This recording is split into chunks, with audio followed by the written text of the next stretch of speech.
طراحی منحصر به فرد داخل جنسیس GV80 رو میخوام بهتون نشون بدم، عشق کنید.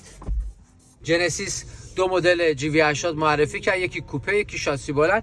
میریم سراغ شاسی بلندش. سیستم صوتی بنگ لافسون رو در تصویر مشاهده میکنید. نقطه کور داره. یه آر بریم ببینیم بهتون نشون بدم چه شکلیه. میبینید که این هم دوربین 360ش. آپشن خاصی نداره. این که تنظیم نورشه، این شیب سنجشه، این EBSشه، فعال میشه. منوی خیلی خاصی هم نداره این خودرو، در این که لاکچریه. منوی اونجوری خاصی نداره که بخوام بهتون نشون بدم.